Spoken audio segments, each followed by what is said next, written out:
Dentro de la agenda, señores, que vamos a tratar este día, vamos a ver datos generales, nombre de curso, o sea, vamos a ver las competencias a desarrollar, bueno, identificar las líneas de perforación y determinar pues factores que compliquen el proceso de perforación, ¿no? El desarrollo nos va a permitir conocer la secuencia de la operación de aire reverso.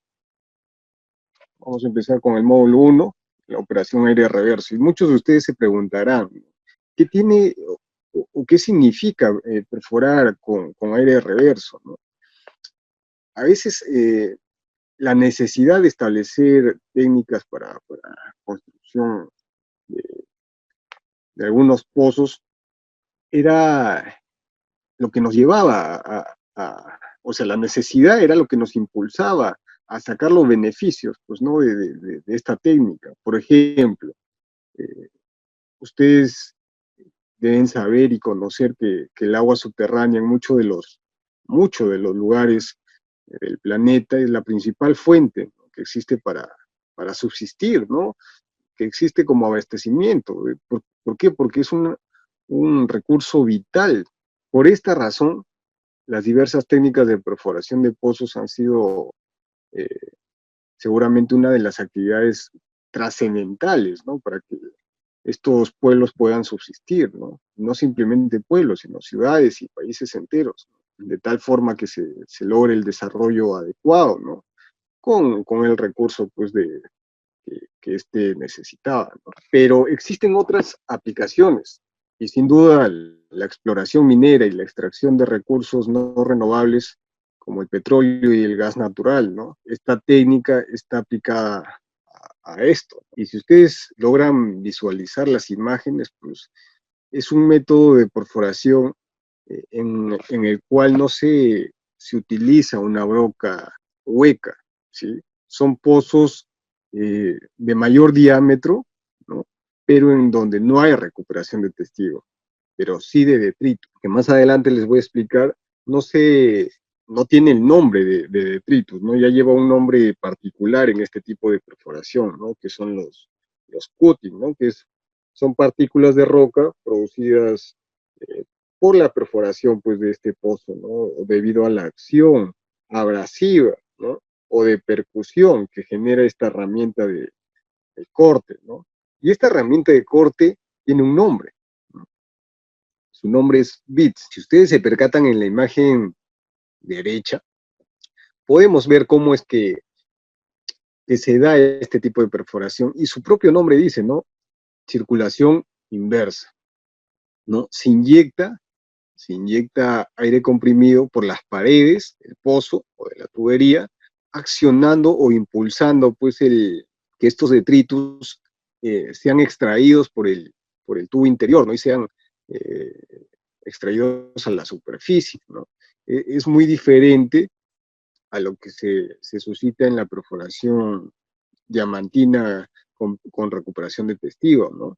Entonces, aquí sí se inyecta un flujo de aire, ¿no? Y ahí en la imagen se puede observar con, con las flechas de color azul cómo es que se da este flujo, ¿no? Cómo es que se introduce y vuelve a salir, pero ya arrojando todos los detritus o cutting que,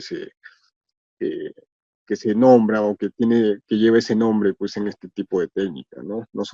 Ya no vamos a llamarlo detritus, sino ya cutting, ¿no?, en este tipo de perforación.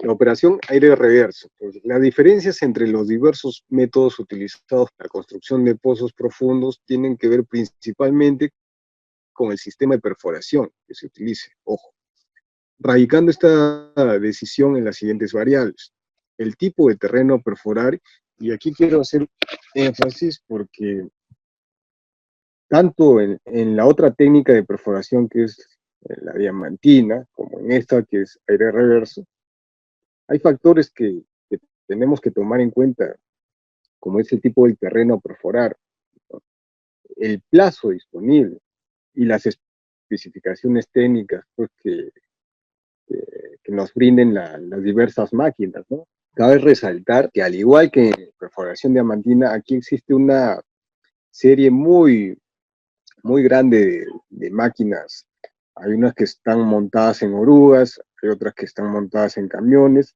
Más adelante también voy a explicar sobre eso, pero para que tengan en cuenta. Entonces, mucho difiere también de las especificaciones técnicas, que estas son variables que tenemos que tomar en cuenta antes de perforar. Y tienen que resaltarlo sí o sí. Tipo de terreno es importantísimo, saber qué tipo de terreno vamos a perforar. ¿Y cómo vamos a lograr eso? Con la ayuda del geólogo, ¿no? El geólogo tiene que brindarles la información necesaria de dónde ustedes van a desarrollar pues el pozo o la perforación, ¿no? Esta actividad sumamente importante. Ojo, eh, el método perforado con RC, si bien es cierto, es algo más económico que la perforación diamantina, pero de todas formas es una inversión bastante fuerte. No es cosa de broma el hecho de perforar. Hay una inversión bastante fuerte. Entonces, sea por un método o por otro, tenemos que tomar pues el cuidado y todas las precauciones necesarias, ¿no? Como les digo, es una inversión bastante alta, ¿no? Y depende de esto, pues, la continuidad del proyecto o el cierre definitivo del proyecto también, ¿no? Entonces, sumamente importante, señores. ¿Y cómo podemos lograr eso? Pidiendo toda la información necesaria, pues, ¿no? Solo está en la obligación de brindarles ese tipo de información del terreno y el plazo en el que se quiere culminar el taladro, ¿no? Ahora, las especificaciones técnicas, pues obviamente al proveedor, ¿no? De las máquinas. Entonces, señores, son factores sumamente importantes que hay que tomar en cuenta. Bien, pasamos al capítulo 2, que es conceptos y definiciones. Para aclarar conceptos, previamente vamos a describir la perforación por rotación directa. Ojo, hay perforación por rotación directa y por circulación inversa. Bueno, esta consiste en perforar un pozo mediante la acción rotatoria de un tricono, removiendo los fragmentos del material perforado, ¿no? Lo que les mencioné, no vamos a llamarle detritus, ¿no? Porque el nombre correcto en esta técnica es cutting, ¿no? Básicamente son las astillas de roca producidas, pues, debido a esta actividad abrasiva o de percusión, ¿no? Que genera esta herramienta de corte llamadas bits, ¿no? Ya, señores, entonces, no te arroja un testigo como en perforación diamantina, te arroja detritus, ¿no? Llamados cutting, con un fluido luego que circula continuamente. Ese fluido, ese aire está circulando continuamente, ¿no? En la imagen puede ver cómo la corona, en este caso, o el tricono, lleva el nombre de bit en esta técnica, ¿no? Entonces, producto de esto, pues genera pues estas astillas de roca, ¿no? Que van a ser impulsadas por un tubo interior hacia la superficie, pues, ¿no? Entonces, ahí vemos, ¿no? Cómo es que tiene esta distribución del tricono, pues, ¿no? En la imagen derecha, ¿no? Bien, perforación por rotación directa. Ojo, esto es por rotación directa. Y ya más adelante les voy a explicar en qué difieren. Básicamente es lo mismo, simplemente es el flujo de aire por el cual se diferencian, ¿no? Pero la acción, en realidad, básicamente es lo mismo, ¿no? Entonces, en la imagen ustedes pueden ver, ¿no? Desde la perforación mecánica, que es una perforación con cable, ¿no? Pueden ver el tornillo helicoidal continuo, ¿no? Que son técnicas mecánicas, ¿sí? Existe la cuchara, ¿no? Y también tenemos fluido por circulación directa, está en la parte central, ¿no? De la imagen. Se produce por una perforación rotativa y con un martillo en el fondo, ¿no? Fluido con circulación inversa, ¿no? En donde se inyecta pues este aire comprimido por las paredes, ¿no? Y el producto de la corona, producto de esta abrasión con la roca, pues te va a expulsar los cutting hacia el interior del tubo, que posteriormente pues van a ser extraídos, ¿no? Y almacenados, ¿no? También vemos la imagen de circulación inversa con tubo doble. Esta es una técnica que se utiliza actualmente. La tubería que se utiliza es una doble tubería por donde va a pasar el flujo de aire comprimido. Va a ir hacia el cabezal y esto, pues, producto de la acción rotopercutiva, pues va a expulsar los cutting hacia el interior y posteriormente al exterior, pues, ¿no? Lo que vemos ahí en la penúltima imagen, ¿no? Y la circulación inversa con tubo doble y martillo en el fondo, ¿no? Lo que les mencioné hace un momento, existe con martillo en el fondo y con martillo en la cabeza, ¿no? Entonces, aquí existe un pistón en la parte, en el extremo inferior, ¿no? Del cabezal, ¿no? Lo que difiere del martillo en la cabeza de esta misma perforación, ¿no? Ya más adelante les voy a explicar. Una tiene el martillo en el fondo, o sea, el pistón lleva aquí cerca al tricono, y el otro, pues el pistón lo lleva en la parte superficial, ¿no? O fuera del pozo. Esa es básicamente la diferencia. La actividad igual se lo conoce pues como perforación con circulación inversa. Bien, seguimos con la perforación por rotación directa. Y ahí en la imagen quisiera que se percaten cómo es que son este tipo de coronas. No existe un agujero central como en la perforación diamantina, ¿no? Por tal motivo no va a generar cores o testigos, ¿no?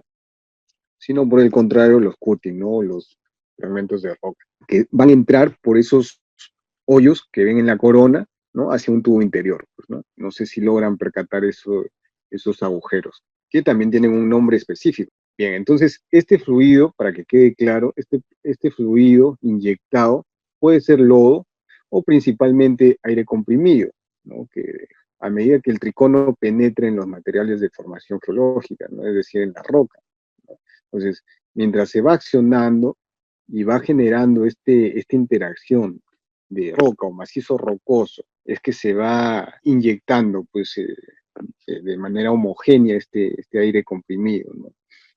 El tricono que va en el extremo inferior de la sarta, ojo, y aquí quiero aclarar, lo hicimos en el curso anterior de perforación diamantina, pero les voy a explicar aquí también. La sarta da a entender todas las tuberías acopladas en el pozo, ¿sí? Esa es la sarta, ¿ya? Entonces, todas las tuberías que van embonadas y van adentrándose en el pozo, viene a ser la sarta. Entonces, para que tengan una mayor idea. Entonces, el tricono que va en el extremo inferior de toda la sarta de tuberías o de la barra de perforación, es que ahí va a estar acoplado, pues, este tricono, ¿no? Convencionalmente, el fluido o lodo de perforación es bombeado desde la superficie, señores, desde la superficie. Y esta está accionada pues por una bomba de lodos hacia el fondo del pozo o de la perforación, ¿no? A través de la tubería, como les dije, ¿no? Por eso es que se utiliza una tubería con doble pared. Entonces, al llegar al fondo, es expulsado por las boquillas o nozzles, su nombre correcto es nozzles.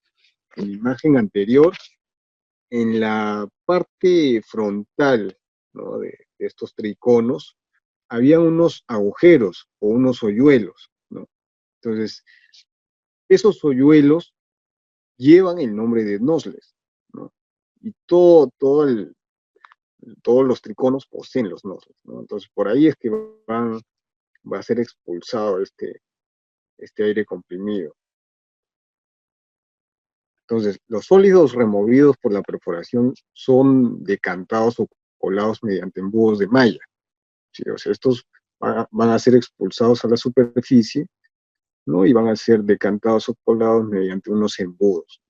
La resistencia al colapso del pozo se obtiene mediante la presión hidrostática del fluido de perforación dirigida realmente hacia afuera, ¿no? Es decir, al momento que se inyecta el aire comprimido, se va a generar una presión, ¿no? Que va de alguna manera a estabilizar el pozo. Porque este tipo de perforación, como les mencioné al inicio, tiene otra aplicación, ¿no? Tiene aplicación para pozos, ¿no? Eh, También se aplica en la exploración, pero a manera de comprobación, señores, ¿sí? Es decir, cuando ya se ha perforado o se ha realizado, se ha culminado una malla de perforación diamantina, a manera de corroborar es que se utiliza esta perforación. ¿Por qué? Porque es menos costosa, ¿no? Entonces, el presupuesto pues no nos va a dar para nuevamente trazar una malla. Es decir, si tenemos una malla donde se ha perforado diamantina, ¿no?, cada 20 metros, ¿no?, es una suposición, cada 20 metros, a los 10 metros de ese pozo no vamos a volver a taladrar pues con diamantina, ¿no? Porque nos va a generar un costo excesivo, ¿no? Teniendo ya de margen y de evidencia 2 taladros a los costados, ¿no? Entonces, a manera de corroborar y por la condición de costos, básicamente, entonces vamos a optar por esta técnica, ¿no? Porque es más económico, ¿no? Esta técnica de circulación inversa va desde los 100 a los $150 el metro perforado, ¿sí? O sea, no es un margen tan elevado, pero obviamente es mucho menor pues que la diamantina, ¿no? Y si nosotros a eso le sumamos pues una campaña exploratoria de 30.000 metros, 20.000 metros, pues la diferencia es enorme, ¿no? Es enorme. Entonces, y este tipo de técnica, en la imagen ustedes pueden ver cómo es que se extrae, ¿no? En el otro se inyecta el aire, en este se extrae, ¿sí? Entonces, eh, a manera de aspiradora, ¿no? Esa es la única diferencia, ¿no?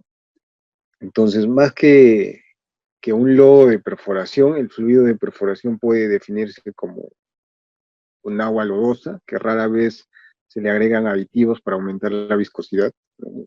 En otras ocasiones es el aire comprimido simplemente, ¿no? ¿No? En su gran parte.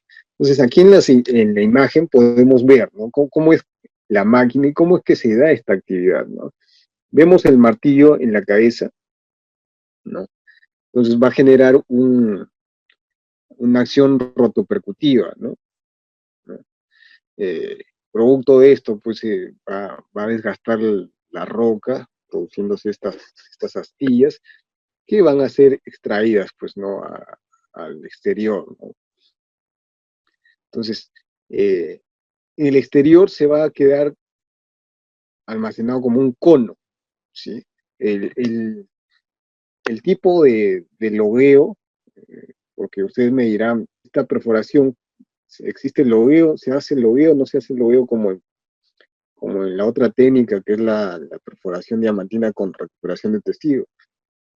Simplemente se hace un surco a través de ese cono de detritus, ¿no?, de los cutis, y se va a poder diferenciar, pues, es la litología y ciertas alteraciones de esta roca perforada, ¿no? Es mucho más restringido, pero sí se puede lograr, ¿no? Podemos hacer ciertas diferenciaciones, ¿no? Podemos determinar también la mineralización, ¿no?